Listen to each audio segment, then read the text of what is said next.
presents to you Honest Talk. Hi folks, today we are back with one more great and leading personality, Mr. Amit Shankar. Amit Shankar is an advertising professional turned author, currently based out of Gurgaon. Shankar has written 5 fiction titles and authored and edited 2 international poetry collections. His short stories have been adapted into films, plays and skits. He quit his job to focus full-time on his writing career because he was missing lessons and morals in contemporary writing. Shankar is also the founder of the Great Indian Literary Festival, which focuses on bringing Indian literature in regional languages to the fore. So, let's begin our talk with our today's guest, Mr. Amit Shankar. So first of all, I welcome you to in this session. Thank you so much, sir, for joining and agreeing to share your thoughts with us. We are extremely very happy to have you for today's talk. Pleasure is all mine, and it's always nice to get on such platforms and such forums and discuss what literature means to us and what's the role of literature and how literature can impact us, our thoughts, and societies, especially in these turbulent times. So thanks for having me over. It's our pleasure too. So, sir, moving to the topic of today's session, which we have chosen is the importance of literature in society. Sir, I think that you are the best person to define this. Sir, so I am taking my first question. The question is, sir, we will start with history. What is the relevance between history and literature? Well, I had planned to speak on this subject, and I'm glad that you brought this up. See, history is recording the events which transpire between a period of time. So, the time between a period A and B, when it gets recorded, it becomes history at a later date. Literature, it not only records the time period as in time, but it delves a little deeper, trying to explore the emotion of real people in real time and trying to act as a mirror to that very time. So if you look at the history of, say, pre-independent India, you would find a whole lot of history books which record the events which transpired between, say, 1857 to 1947, right? But literature goes a step ahead of history, and it tries to probe deeper into the hearts and souls and mind of people, trying to get the emotions right, trying to portray the emotion, and trying to act as reflection or mirror of history. So that's the basic difference between history and literature. All right, sir. You have very explained very well and in a wonderful way. Sir, my next question to you: if we talk about the impact of historical event on literature, then please explain how it has impacted. Well, I mean, as I've just said, that history and literature, they both are two parallel lines, right? The role of history, of course, is different, and the role of literature, of course, is different. But if you look at any historical movement, let's take the freedom movement of India, or let's take the French Renaissance, or let's take the history of Great Britain, or let's take the American War, or let's take World War I or World War II. All these periods of huge upheaval and turbulence in society were aptly captured by literature. So I mean, there are two clear-cut divisions between literature of any country, which is pre-war and post-war. So especially in context of India, if you look the kind of literature which we were producing pre-independent era, that was largely against the British, that was largely aspirational as to goad people and inspired people to walk towards the freedom. But once freedom was achieved, the literature came down to more in-your-face kind of the issues like poverty, like the hunger, like love, like making this nation a greater nation. And especially during the post-war period, you had writers like Munshi Premchand, say, who very aptly reflected the value system, the ethos of a new India in new context, from Gaban to Godan. I mean, each and every work of Munshi Premchand is such a potent mirror of those times. Again, sir, it was really a very great answer from your side, and I think the viewers who are watching this session, of course, they are going to learn many more things from it. Sir, my next question to you: if we talk about the literature and importance of literature in our present society, then how will you define it? That's a tricky one because see, I mean, there has, I mean, fine, we have evolved as a nation and we have evolved as a society, and of course, literature has played a big role in being the times when we were evolving. But somehow, especially during the past 5-10 years, literature has taken a back seat, and literature has been replaced by this thing called pulp fiction. Though I'm not for or against pulp fiction, but we have to understand that literature is not just a piece of writing. Literature are not the mere words. Literature is any form of writing. It could be prose, it could be poetry, it could be an essay, which has the power to impact the hearts and lives of people, and which has the power to impact a society as a whole. So if you put this definition to the test of pulp fiction, which our country is producing like crazy, you will find that most of the work which we are producing, both in prose and poetry, they lack that insight, they lack that depth, and they lack that power to inspire me, to change me, to impact me, or to hold my hand and make me walk or make me tread the correct path. So sadly, especially in context of India, there is a huge void and a huge vacuum when it comes to the field of literature, and no wonder when we try to find writers worth their salt in current context in this country, there are hardly any. So I guess that it's time when through such forums and through such discussions, we should clearly draw a line what literature is, what literature is supposed to do, and what is the role of literature in impacting our lives and changing society. Once we get this clear perspective, and once we imbibe this perspective in our writing and in our day-to-day life, that would be a turning point for Indian writing. Again, sir, it was really very wonderful answer, and it's our privilege, sir, today that we are getting this chance to hear from you, sir. My next question to you: how this technology is changing the literature and literary world?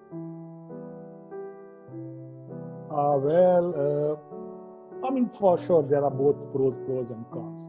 Technology has enabled words to go a lot more, I mean, words to cover a lot more the distance. Technology has enabled us to take our words far and wide. So while the reach now is there through technology, you have the Kindle and you have the internet and you have e-books and you have the audio books and what not. But what we are lacking right now is the content part. And if you probe a little deeper, and if you do a quick stat search as what kind of books are being downloaded and what kinds of books are being heard on the audio book, you'll be very surprised to know and learn that it is mostly the classics from 40s and 50s and 60s which are being downloaded again. So of course, technology has helped me to get any book on the Kindle or in form of e-book or in form of the audio book. But what we lack today is the content. And if we can get to a position where we are producing the right content, trust me, with technology, we'll have this huge power to harness a better society, to create a better society, and to create a better world. All right, sir. Sir, my next question to you is: today's young generation, are interested in reading books and literature over the web series culture?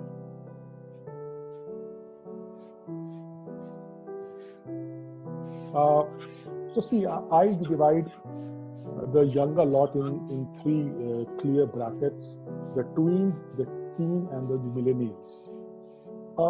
Good part is that the tween and teen and millennials, they all are reading much more than we used to do when we used to be a tween or the teens. But the point is, though it's a matter of choice. But again, every generation has to be exposed to both the good, the bad, and the ugly. And then, fine, it's their life and it's their choice. But my only concern is that the younger generation, they are not reading what they ought to read. If a young mind and soul, if they have not read Tolstoy, or if they have not read Emily Brontë, or if they have not read Rabindranath Tagore, if they have not read Mahadevi Verma, if they have not read Dinkar, if they have not read Munshi Premchand, they are missing something very, very big in their lives. And for this young mind, which is very vulnerable to draw inference very quickly from anything, from the online platform, from pulp fiction, they become prone to various things which a young mind should never be exposed to. And as you have just said, that technology being the great enabler that is, youngsters have got things at their fingertip now. आप iPad पे एक button press करते हो and you get access to anything. So a word of caution for young minds, that while you are reading, trust me, words are very powerful and they are there to change your mind, to change your perception, to change your thought. So be very, very careful while you are reading. And while you are reading, it could be anything. Also make that extra effort to read these pearls of wisdom from real writers and real poets. You are so blessed to have this huge archive of great work at your fingertips. So don't waste this chance, don't waste this opportunity. Make the best use of technology and try to get these words of wisdom. Again, sir, it was really a very great message from your side. Sir, my next question to you, if we talk about the future of literature in this age of technology, then how will it be? The whole premise of mixing literature with technology, I don't think it's right, because fine, technology does impact the way we lead our life, the way we live, the way we think, the way we move, the way we talk, the way we interact. But literature goes a step ahead.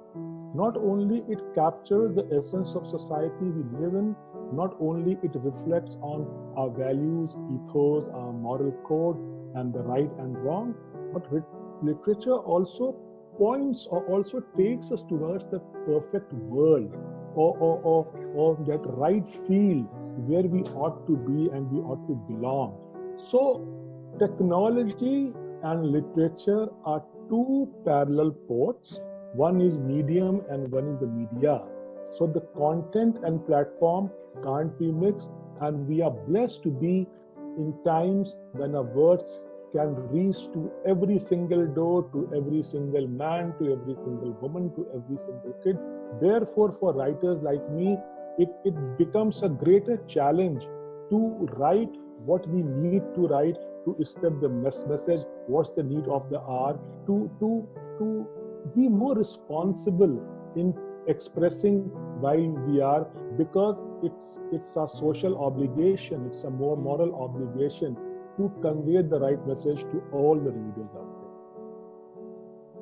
there. I was listening you, and you have made many good points, but one which I like the most is that technology and literature both are the parallel lines. One is media and the other one is medium. Sir, yesterday when I was reading about you, the article on Wikipedia, and I recommend all of my viewers to go and see. It's really great. Sir, I want to know what inspired you to become a full-time writer. The answer is very simple. While I was working, so I've been in the advertising for very long, and I was leading a very blessed and glam life, right? We had travel and models and shoot and God knows what all. During this time, I was very fond of reading also, and I realized that I kept going back to the books which I was reading during my college days. So my reading list, though I tried my best to evolve my reading list, but whenever I picked a book from a new author, I was slightly disappointed.